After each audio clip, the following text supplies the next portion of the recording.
like political donations, the pollution of misinformation, and the urgent need for reform of the other place, and indeed of electoral mechanisms in this chamber. I thank the Honourable for her intervention, and I agree, and if the government is foolish enough to push its amendments, which I don't think they will, I will of course vote against it, because what it does, it would operate to stop us getting the full and complete truth about this matter. But I want to come on to some other points and make sure that other colleagues want to speak in this debate. So the public are asking, how on earth did Peter Mandelson by the Prime Minister to the role of Ambassador to the United States of America, given what was known, given what was in the public domain, and given what the Prime Minister did know?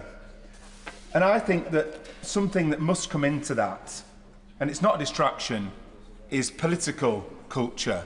And by that I mean the political culture that has developed within the Labour Party. Now that might seem tangential, but how we ended up in a situation where a nasty factionalism has operated to such an extent that the Prime Minister and his advisers have promoted and protected Peter Mandelson when so many honest, decent Labour people around the country have been unreasonably punished and prevented from office. We've all heard of Labour councillors who weren't allowed to stand for council, perhaps because they'd liked a tweet from a member of the Green Party or some such. We all know how Andy Burnham was prevented, pushed by the Prime Minister, from even standing for Parliament, yet at the same time, Peter Mandelson was promoted.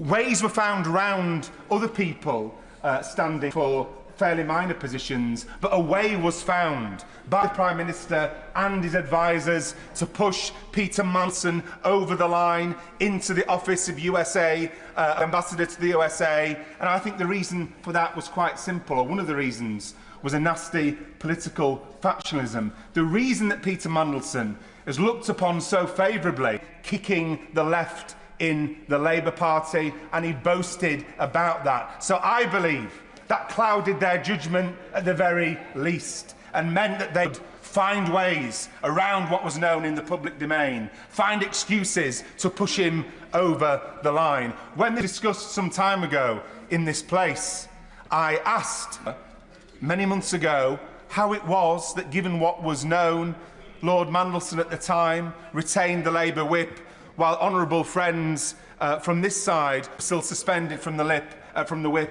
for voting to add scrapping the two-child benefit cap to the government's programme in the Kingdom. I will give way to my honourable friend. To my honourable friend for giving way. Does he agree with me that if the government is serious about its commitments around transparency, that internal materials, internal communications in the Labour Party that involve Peter Mandelson in any shape or form need to be preserved and be released and be included in any upcoming or ongoing investigations? Richard Bergen.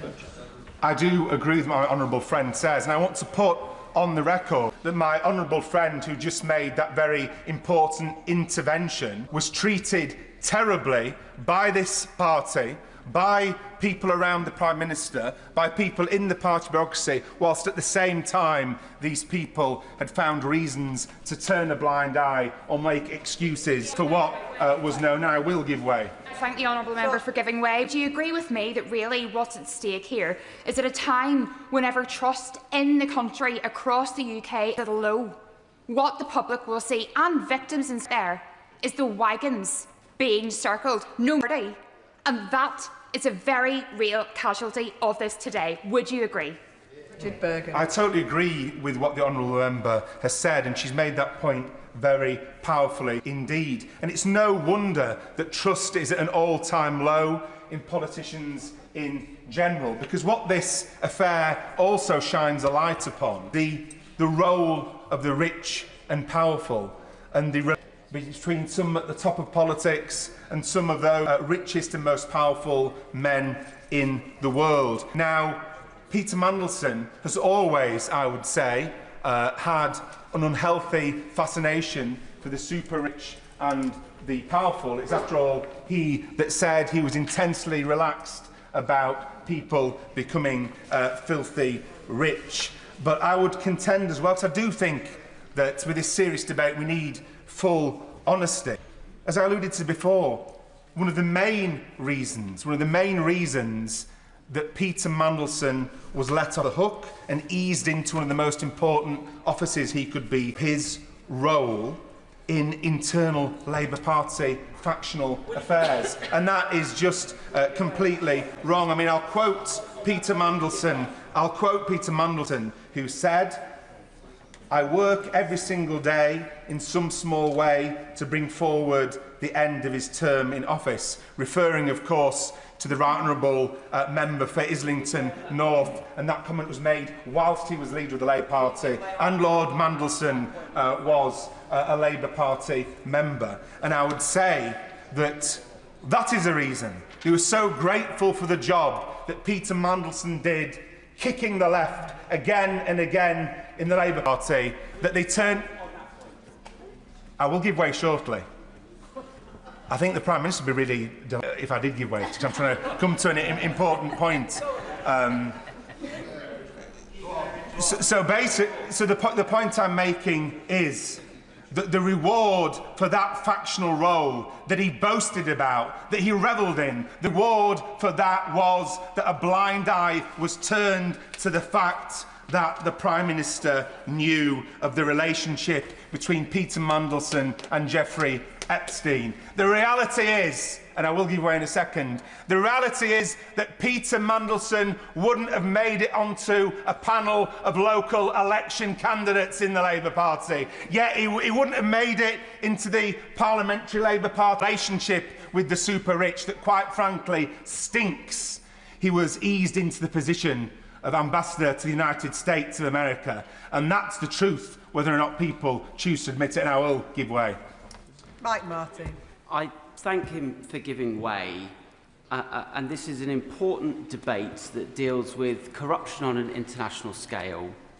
It deals with victims, women and girls victimised over years.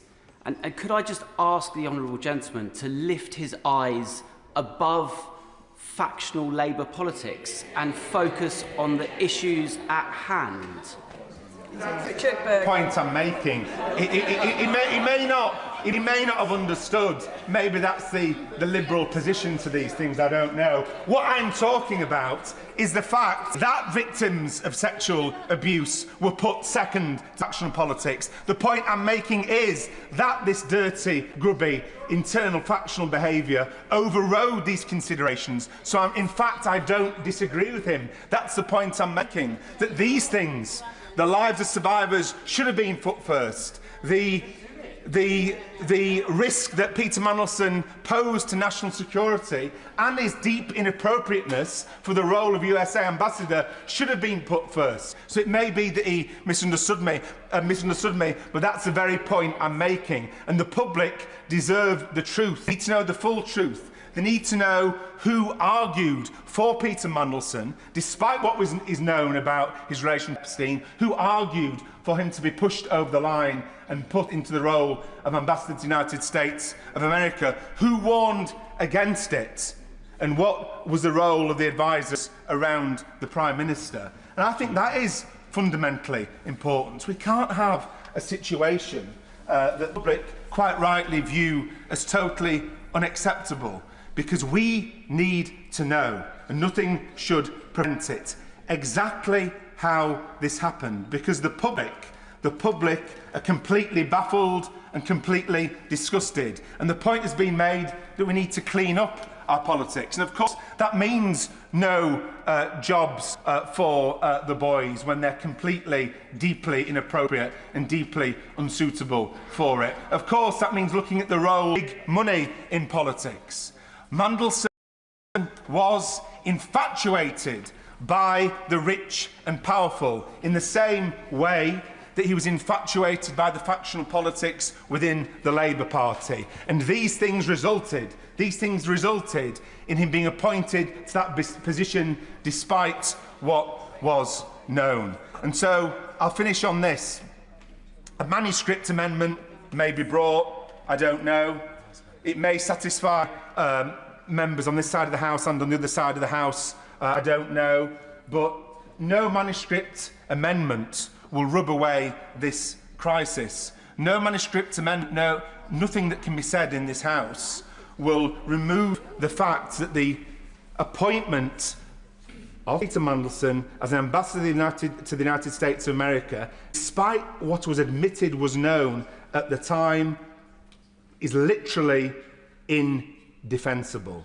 Literally indefensible. And I think it is really, really telling that not a single member on any side of the House has tried to defend that today, although they have defended it previously.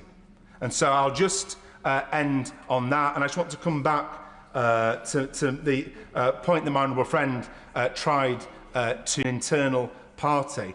That puts a national interest at risk. It can put national security at risk. The Prime Minister said country first, party second. What we can't have is faction first, country second. And I think that's what happened with the indefensible decision to appoint Peter Mandelson to this important role, despite the fact it was in the public domain that he'd continued his relations with Epstein, was in prison for soliciting child prostitution. John Lamont. Thank you very much. No matter which party we represent, no matter what deeply held differences we have, no matter how different our beliefs are, everyone in this chamber, and indeed anyone who serves the public, does so in the interests of this nation. We all signed up to serve our country, to do the best by Britain.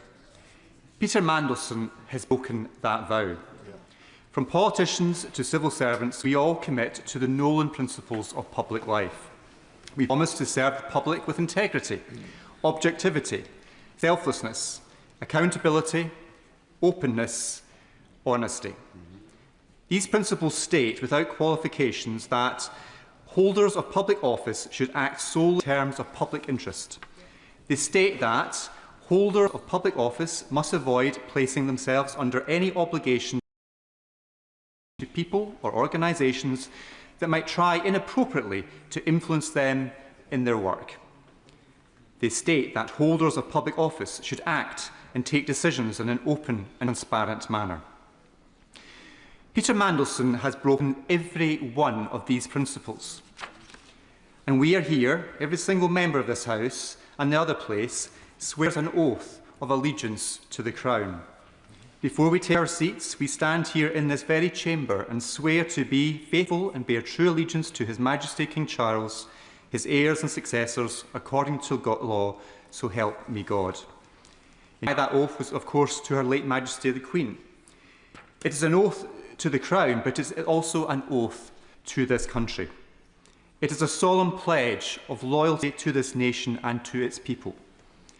Peter Mandelson has betrayed that oath and betrayed Britain.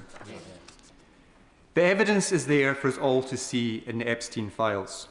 Peter Mandelson distributed critical, sensitive material about this country and its affairs.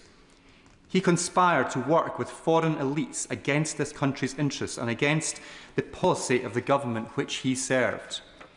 He gave some of the most to some very privileged people with means and power to wield it. His actions could be classed as disloyal and duplicitous, even if the recipient of the information was of good standing. But in this case, the recipient of Peter Mandelson's leaks was a convicted paedophile. Privileged information was passed not only to a very privileged individual, but to a disgraced criminal, a grooming gang master, a grooming gang for the powerful and elite. Perhaps in the fullness of time, Epstein will be viewed as one of the worst grooming gang masters this planet has ever seen. And in doing so, Peter Mandelson has disgraced himself. His actions and his lack of candour are shameful in the extreme. But it's not his actions we should be concerned about. Earlier, I omitted one Nolan principle, the final one, and it is leadership.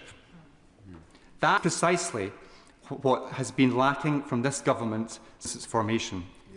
This Nolan principle requires public servants to challenge poor behaviour whenever it occurs.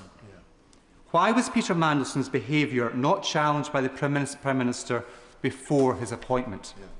Why was Peter Mandelson allowed to assume a key role when his friendship with Jeffrey Epstein was known? Absolutely. Grateful to my honourable friend, and he's making a very powerful speech, grounded as it is in the Nolan principles. Does he agree with me that if the Prime Minister appointed someone who went on to breach all the Nolan principles in somewhere in a position as serious as that as the Ambassador to the United States, that would be a serious issue to deal with? The fact that he appointed that person who had already broken all the Nolan principles before his appointment, as well as after it, I think it makes the Prime Minister's position untenable. My honourable friend is absolutely right. I mean, the position of the Prime Minister, particularly after his remarks during Prime Minister's questions earlier, does raise very serious questions about what he knew and when, and why on earth he made that appointment. I've been doing this job as a Member of Parliament since 2017, and previously to that as a Member of the Scottish Parliament for 10 years, so almost 20 years. Throughout that time, I've been aware of the rumours and the speculation about Mandelson. Indeed, he was sacked from Cabinet on 2 occasions for misconduct. Throughout his political life, there have been question marks raised about his credibility, his conduct and his scruples. So why was Peter Mandelson to get away with distributing sensitive, privileged information while in office? Questions over Peter's character and his loyalty to this country have to be answered. I'll give way to the honourable member who... Yes. I thank the honourable gentleman for giving way. Like him, I'm a member in this place for longer than I care to remember, and throughout that time, I have seen powerful men go unchallenged and cause havoc with our country as a result. He and I will want to change that for good, because this is well beyond any partisan concern. Does he agree with me that now is therefore the time to revisit the role of this House and this place in appointments, in scrutinising, particularly with select committees, and their capacity to object? Too many people have known for too long a number of controversial characters that they are not fit for public office. It's time to bring back the disinfectants of democracy into that process. Does he agree? I think the obvious question from the honourable lady's point is why on earth did the Prime Minister make that appointment when there was so much information about the toxic nature around Peter Mandelson? What on earth was the Prime Minister doing?